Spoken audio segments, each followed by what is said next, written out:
Gujarat's #1 engineering university, Sankalchand Patel University, 9642706257.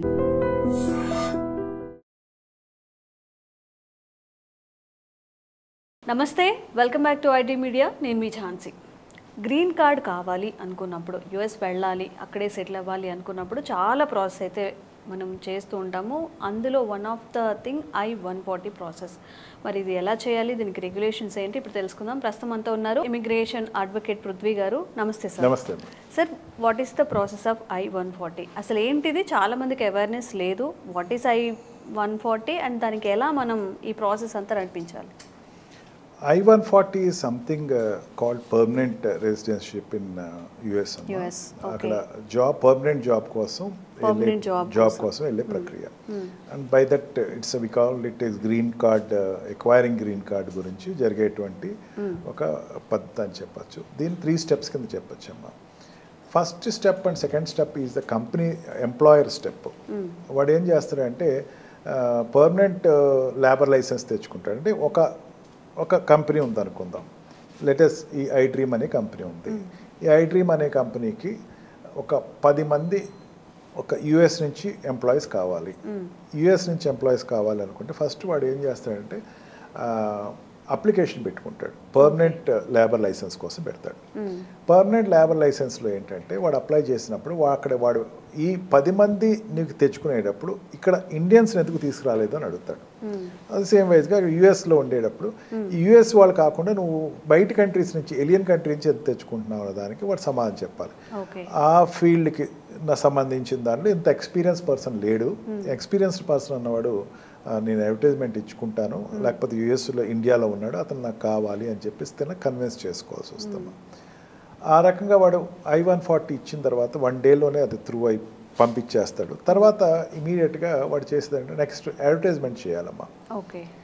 I-140 apply చేసేటప్పుడు బాగా కాషియస్గా వాళ్ళు ఏం పెట్టుకుంటారంటే మైండ్లో, ఫీజు కట్టినప్పుడు I-140కి ఈ ఎంప్లాయీ అన్నవాడు ఇక్కడ నాకు దొరకట్లేదు అన్నది కన్విన్స్ అయితేనే ఆ పర్మిషన్ ఫస్ట్ ఎంప్లాయర్కి వస్తాయి. ఒకసారి ఎంప్లాయర్ వచ్చిన తర్వాత వాడు వెంటనే అడ్వర్టైజ్మెంట్ ఇస్తాడు. అడ్వర్టైజ్మెంట్ ఇచ్చినప్పుడు వచ్చినటువంటి వాళ్ళలో యుఎస్లో ఉన్న వాళ్ళు ఎవరు లేరు అన్నదాన్ని వచ్చిన తర్వాత నెక్స్ట్ ప్రాసెస్ స్టార్ట్ చేస్తాడు. అప్పుడు ఈ ఎక్స్ ఎంప్లాయీ ఎవరైతే వెళ్దాం అనుకున్నాడో వాడి పేరుని నేను సెలెక్ట్ చేసుకున్నాను, వీడు ప్రాసెస్ చేయండి అని పేపర్స్ పంపుతాడు.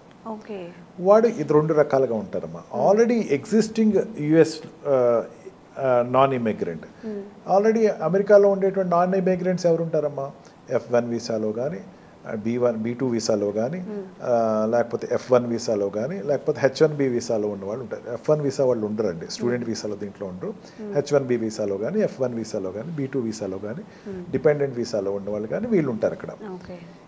E2 వీసాలో కానీ వీళ్ళకి అప్లై చేసేటప్పుడు పలానా వాడు ఉన్నాడు, అమెరికాలోనే ఉన్నాడు, పలానా వాడిని ఎక్స్ అనేటువంటి వ్యక్తిని, ఆ సుబ్బారావు వెంకటయ్యనో నేను తీసుకుందాం అనుకుంటున్నాను, అతన్ని నేను అప్లై చేద్దాం అనుకుంటున్నాను అని చెప్పిన తర్వాత అక్కడ ఉన్న వాళ్ళని సర్వీస్ ఎక్స్టెన్షన్ అంటారమ్మా.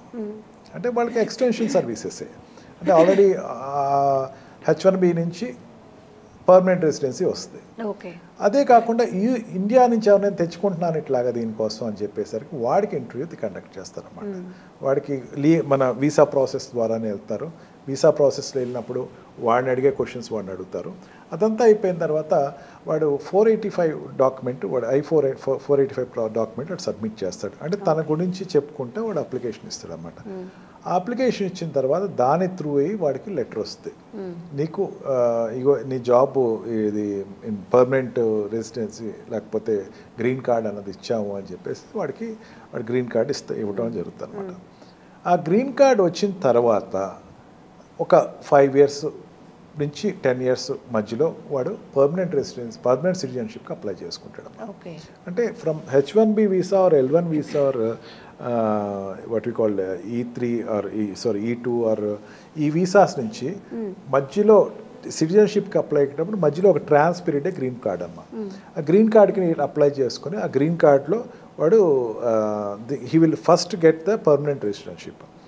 ఎందుకంటే పర్మనెంట్ ఎంప్లాయ్మెంట్ వచ్చింది కదా, పర్మనెంట్ లేబర్ లైసెన్స్ తెచ్చుకున్నాడు కదా, పర్మనెంట్ లేబర్ లైసెన్స్ ఎంప్లాయర్ ద్వారా తెచ్చుకున్నాడు కదా, ఎంప్లాయర్ తీసుకొచ్చిన పర్మనెంట్ లేబర్లో వాళ్ళు ఈ వ్యక్తిని నేను ఇక్కడ పర్మనెంట్గా జాబ్ పెట్టదలుచుకున్నాను అని పర్మిషన్ తెచ్చుకున్నాడు. అంటే ఇట్ ఈస్ నథింగ్ బట్ వాడు రిటైర్మెంట్ అయ్యే వరకు అక్కడ వర్క్ చేసుకోవచ్చు. ఆ అప్లికేషన్ ద్వారా ఈ వ్యక్తి, ఈ సుబ్బయ్య అనేవాడు, వెంకయ్య అనేవాడు అక్కడ he will be able to continue his period for remaining period. Okay.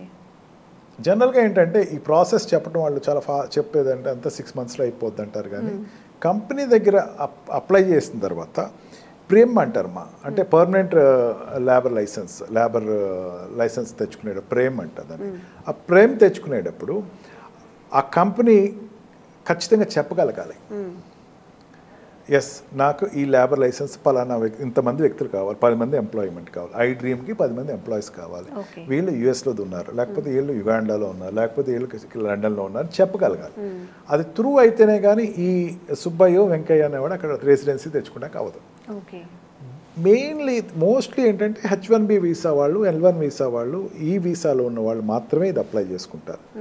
Otherwise if at all that requirement అనేది ఇండియాలో ఉన్న కూడా వాళ్ళు తీసుకుంటారు. దీనిలో delay of taking the country అనుకుంటే కనుక ఇండియాకి చైనాకి నుంచి తీసుకునేటప్పుడు మాత్రం కొంచెం డిలే అవుతుందమ్మా.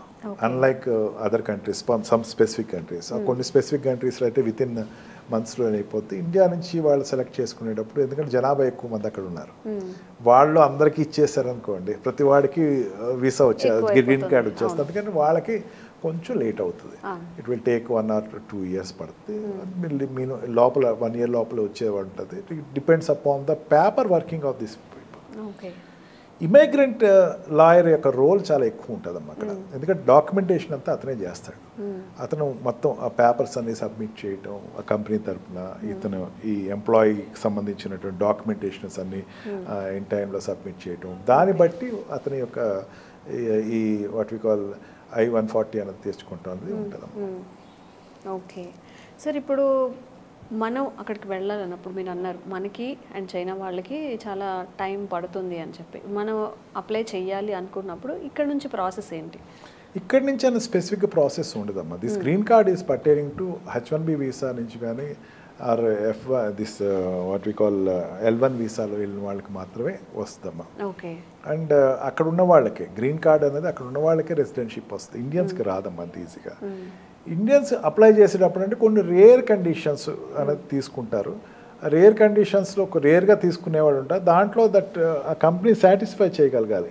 మళ్ళీ ఇక్కడ వీసా రెగ్యులేషన్స్ మన రెగ్యులర్గా వీసా ఇంటర్వ్యూస్లో వాళ్ళు ఎంత ఖచ్చితంగా అడుగుతారు, అట్లాంటి క్వశ్చన్స్ అడుగుతారమ్మా. నువ్వు వెళ్ళిపోతున్నావు కానీ పేరెంట్స్ రేపొద్దున తీసుకురావు కదా, నువ్వు ఒక్కడే వెళ్ళిపోతావు, ఎన్నాళ్ళు ఉంటావు ఇక్కడ, ఆ కంపెనీ కాంట్రాక్ట్ ఎన్నాళ్ళు ఉన్నావు, తర్వాత తిరిగి వచ్చేస్తావా, నీకు ఇండియాలో ఉన్న అటాచ్మెంట్ ఏంటి, ఇది వాడు అక్కడ డిమాన్స్ట్రేట్ చేయాలి. ఇప్పుడు మనం చెప్పిన ఆన్సర్స్ బట్టి వాళ్ళు నోట్ చేసుకుంటారు కంపల్సరీ వాళ్ళు. మళ్ళీ మనం మన పేరెంట్స్ని తీసుకెళ్తామన్నా లేకపోతే ఇంకొంచెం ఎక్స్టెండ్ చేసుకుంటాం, they won't give, no doubt వాళ్ళు ఎవరు. ఇంకా ఓకే, ఫస్ట్ ఏంటంటే you have to create that, నేను అక్కడ జాబ్ వాడు అడిగాడు ఇస్తున్నాను, ఐ హ్యావ్ టు వెరిఫై అని చెప్పాలి.